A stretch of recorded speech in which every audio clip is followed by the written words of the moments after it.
Hey guys, and here we are back for another one. And on this particular video, I'll be updating my database in terms of video editing performance and the machines that I have the chance to test out and then include on this database and of course share them with you. Now today we are going to take a look at the video editing performance of the MacBook 12-inch early 2015, which is right over here. And I have to mention this again.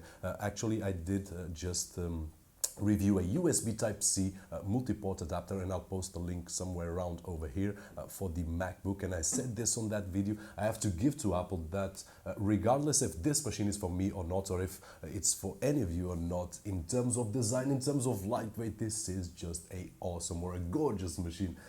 And I do feel that let me close it for just a few seconds.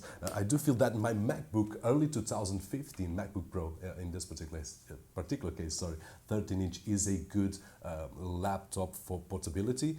But when we compare one with another, it looks like a toy, but awesome. Really glad to see this kind of design. And of course, it has pros and cons like any other piece of hardware. And on this particular video, hopefully this video editing performance comparison will help you to decide if this is the machine to go, or this one, or any other that I've got so far on the database. Now, for those that are here for the first time, let's take a look at the machines that I have on the list, and I'll post on screen if I haven't already done so. And as you can see, I've got the new MacBook 12-inch 2015 right over there, and this screen will serve as a base. So further along on the video, if you want to check out the specs of a machine that appears on the graphic, you can just come back to that screen and take a better look. Now, in terms of software that I use, let's check out that screen as well. We are going to start with Adobe Premiere Pro, and then we are going to move to Final Cut Pro X. And right now I'm going to add a new test, which is the screen record and rendering test with ScreenFlow. As you can see there on the screen, a new February 2016. Now this is something that I do a lot, and last year I did got my MacBook Pro 13-inch especially to do this on the go. So I should have done this previously or earlier, but as I used to say, better late than never. So here it is. We are going to include this and do some comparisons here in terms of machines. And then we are going to move to After Effects, and finally Apple Motion 5. And that being said, let's go straight for the video. And here it is. No intro, by the way, on this particular video. Let's go straight in. And as you can see on screen by now, the Adobe Premiere rendering times. And here we are talking about a 10-minute timeline and rendering to H.264. This is 1080 video file with no effects at all. And the MacBook 12-inch 2015, as you can see, takes 27 minutes to render. And of course, I don't need to repeat all the data there on the graphic. You can just pause it for a little bit if you want to take a better look. But as you can see, there is quite a difference in terms of rendering times to all the other machines that I've had the chance to test out on this particular test on Adobe Premiere. And moving along so that we can keep this video as short as possible, in Adobe Premiere, the second test, which is the same 10 minutes H.264 rendering file, but with some effects applied, which are the curves, fast color correction, and sharpen, which are effects that I use a lot when I do use Adobe Premiere in some projects. As you can see there is a bit of a wacky timing there. The MacBook taking less 5 minutes than the MacBook Pro 13-inch, although the MacBook Pro 13-inch has a more powerful CPU. And one thing that I would like to mention here is that these 5 minutes could be something mistaken by me, and honestly I cannot afford to make several times these tests, these long tests, so these 5 minutes are not a huge difference if you see that 90 or 85 minutes, or at least on my opinion. And in conclusion, this would not be the machine, as I mentioned when I did test out the MacBook Pro 13-inch, this would not be the machine that I would advise if you are going to intensively use Adobe Premiere. I would suggest, and looking at the graph again, I would suggest if you need a portable machine, I would suggest the Retina MacBook Pro 15-inch, sorry, with a dedicated GPU. The one that I did test was with the 750 from NVIDIA. At this moment, that is the model with the AMD 370. So that would be the model that I would suggest in terms of portability. Now, if you don't need portability, then you can go with an iMac or something similar. But as I always suggest, because I'm a user of OS X and Windows, I do have a iMac at my disposal. I have the MacBook Pro, a Mac Mini, my Windows computer, my kids' Windows computer. So I do love to enjoy the best of OS X and the best of Windows. And one thing I have to be clear here, and this is my answer always, if you don't need OS X, then for the raw performance in terms of Adobe Creative software, you will be better with a Windows computer that you can build yourself, save a lot of money, and have a lot of performance in terms of the price that you pay for the performance that you get. But this is my opinion. Now here we are more focused on the OS X, but as you can see once again on the graphic, it's a machine that it's hard to advise, because if you have a 10-minute video, you will be taking about 1 hour and a half to render that video. And wow, if you do this once a year, it's okay, but if you do it on a daily basis, then I would not recognize, I would not advise this machine. Now let's move on to Final Cut, because Final Cut, it's an interesting software, and honestly I use it on a daily basis. This particular video will be edited in Final Cut, so I really love it for the simplicity and for the fast rendering times. So let's move on to that on the screen. So the first test on Final Cut, 10 minutes, the same video file rendering to H.264. As you can see, the MacBook 12-inch can render it in 2 minutes and 18 seconds, which is great. And by the way, let me mention that this graphic was all updated in February this month, just this week. Was all updated this month, because when I did test out the MacBook 12-inch, I got the same result as I got with the MacBook 13-inch last year. So my guess here is that Final Cut has been updated. That is not a guess, it has been updated, and Apple is making this software to be able to render faster even on the integrated GPU. I think my guess is that they are making a big effort so that this software can render in the integrated GPU better than it was. And here we are with the results. So the MacBook is totally capable of rendering a file of 10 minutes. And if you want to use this computer for your home movies or videos for YouTube or whatever you do with your videos, then definitely no problems whatsoever. We can also compare here with the MacBook Pro 13-inch 2015, takes 1 minute and 34. There are a few wacky results over here. The MacBook Pro dual core taking less time than my Mac Mini i7 2.3 gigahertz, and then once again down below, the iMac i5 taking less time than the Retina MacBook Pro with a dedicated GPU. And here, this is really difficult to explain because there is no actual reason that I can give you, or actual conclusion, just guesses here that, as I was saying, Apple is making an effort so that the software can take better advantage of the integrated GPUs. But nonetheless, the CPU is not having on this particular kind of file, which is just a straight line. And have in mind that I use Final Cut as on my daily basis, so I know how to use it. It's not a mistake. And this one here, I did test several times on all these machines so that I could give you the most accurate results, and I was getting 1 or 2 seconds difference on all the tests, but this is the actual, as you can see on screen, this is the actual results. Really difficult to explain, but that's what we get in terms of Final Cut. Now let's move along to Final Cut with effects, and in here the effects that I'm using is the color correction, curves, and sharpen.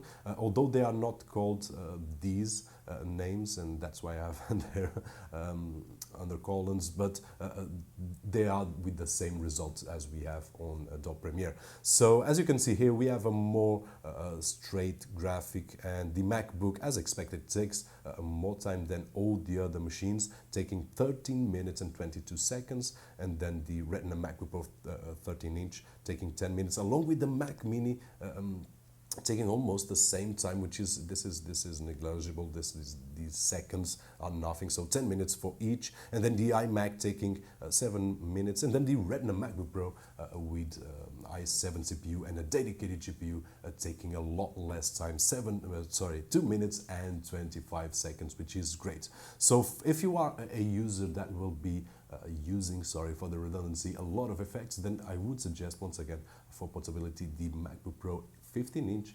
On the other hand, if you are okay with these timings, 13 minutes for a 10-minute file is not that huge. And let's say that you want to use this machine for your portability and then make a home movie for your family, holidays and things like that for half an hour, you can wait 40 minutes to render that file. I don't think that that's a huge deal. So Final Cut is a great deal in terms of rendering, and if you are going to for the Mac or for the OS X experience, this is definitely the software that I would suggest, either Final Cut or iMovie, which is free, and this would be the suggestion that I can make. And let's move along so that we don't make this video too long. In terms of screen recording, and this is something that I do a lot, as I was mentioning in the beginning of the video, I do a lot of screen recording for my clients. Actually, I hate to reply in writing when one of my clients give me a support ticket on my After Effects templates or Apple Motion templates, and I will post a link down below just out of curiosity so you can check out my portfolio. But in terms of support tickets, I do find easier for me and easier for my clients when they ask me a question. I just grab my laptop or my desktop, depending if I'm on the go or if I'm in the office, and then make a video recording the screen and explaining them how to do whatever they are asking to do. Now let's take a look at the graphic, and as you can see, we will take 10 minutes. We will take 15 minutes and 40 seconds to render a 10-minute file. And this test that I did, I'll show you on screen as well. What I did roughly was to record roughly 1 minute of screen recording in this particular case, and then I trimmed it exactly to 1 minute, multiplied it by 10, and then recorded in full HD or 1080 resolution to give me the same exact results, or the same exact test, sorry, on every single machine. And as you can see, on the MacBook takes 15 minutes, and then on the Retina MacBook Pro 11, and then decrease. And in here we can see an application that it's using the CPU, so we will see a more detailed graphic depending on the CPU that we have. The stronger is the CPU, the faster will be the rendering time. And this is the type of graphic that I'm used to see in terms of machines. Now Final Cut, as I said, was a bit wacky in terms of results, but it is what it is. Now let's move on for the next chapter, which is After Effects. Now this is the software that I spend most of my times working on my own projects and also projects for my clients. And as you can see, the MacBook 12-inch takes 105 minutes to render this particular file, which, by the way, this is the dramatic film strip photos. This is a template, and I'll post a small preview on screen so that you guys can see.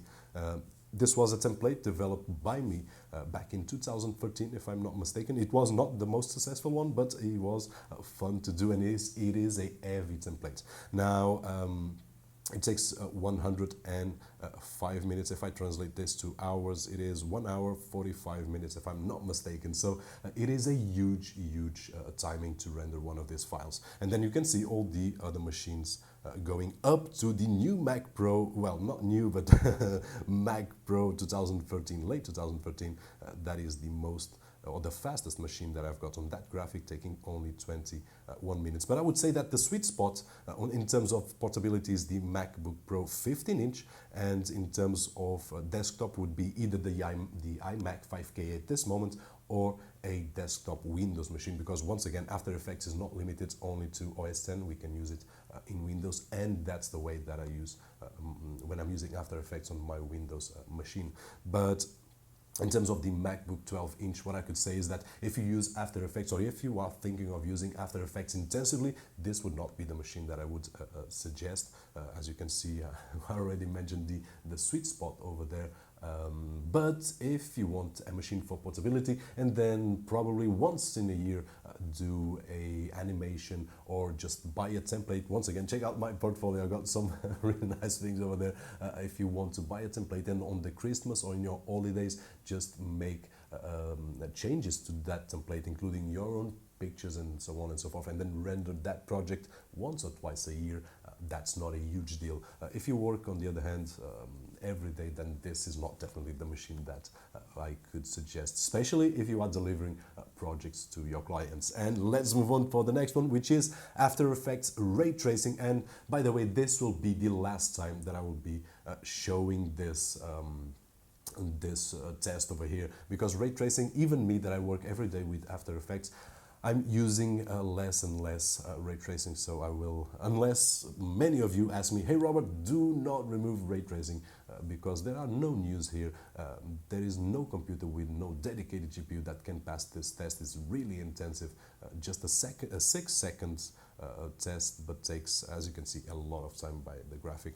I'm not even going to bother wasting your time here, so probably this test will be discontinued the next time, which hopefully will be in March. Let's see what Apple delivers in March. I'm in the market for a new machine, but let's see what they deliver so that we can update this video editing database again. Now let's move on to Motion 5. This is Apple Motion 5 software, and in terms, it's similar to After Effects, and at the same time it has nothing to do with After Effects, but it is there is a market for it. And this particular test is made with one of my templates, which I'll show on screen again. And actually this was a successful template, the photo slideshow template, and it has no motion blur, very simple effects, and it has a total of 2 minutes and 6 seconds of duration. And as you can see also on the screen, the graphic, the MacBook 12-inch takes 8 minutes and 58 seconds. So totally acceptable to work with simple templates in Apple Motion 5. This machine, 8 minutes, it's nothing special. Just go and drink a coffee and you will be fine. Now, of course, if we compare to other machines, we will have much faster times over there in terms of rendering. Now let's move ahead to Motion 5, but for the second test, which is Photo Slideshow 2 template, also created by me.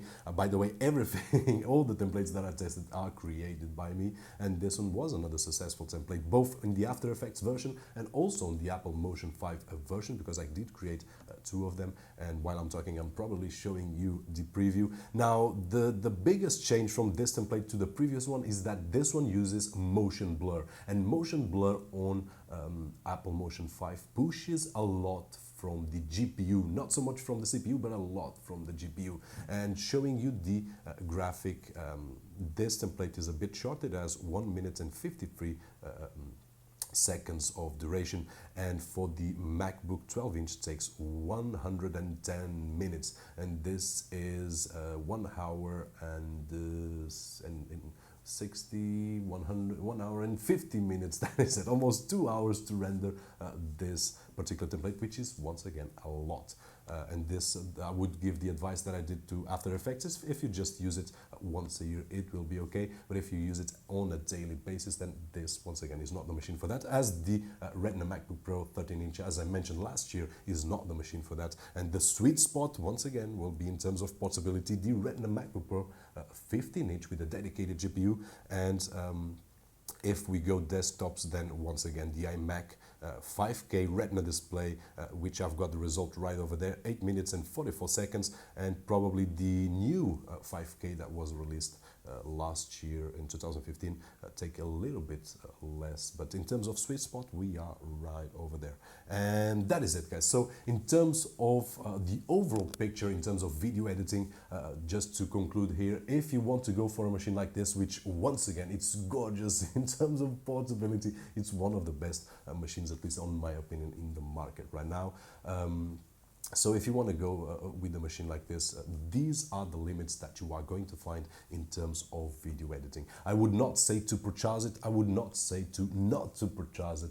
just have in mind what you are going to do with the machine, what you expect from the machine. There are no miracles, and I would say it again, if you are going to use intensively the Adobe Creative software, then I would run away from OS X and go, or either spend a lot more money on the Retina MacBook Pro 15-inch dedicated GPU, or if possible run away and get a Windows machine. There are a lot of Windows machines with great quality and much better hardware parts, maybe for the same amount of money, or probably less if we talk in terms of laptops, and much cheaper if we talk in terms of desktops. But that is my opinion. And at the end of the day, the money is yours. You will need to decide either which machine you will get. So in conclusion, if you want this and you want to do some video editing, then I would suggest the Final Cut, which is a software that will work great, and you will be able to do some work actually on this machine. And that is it, guys. I will not spend more of your time. Hope that this video is helpful in some way, especially as the others have been well, not successful, but have been useful for a lot of users that come here to the channel, and hopefully this will be as well again. And it was a pleasure, in my opinion, to be working with this, which once again it's from a friend of mine, Daniel Moreira. So once again, a thumbs up over there, making this video possible. And that is it, guys. As always, my name is Roberto George, and I'll see you on the next one.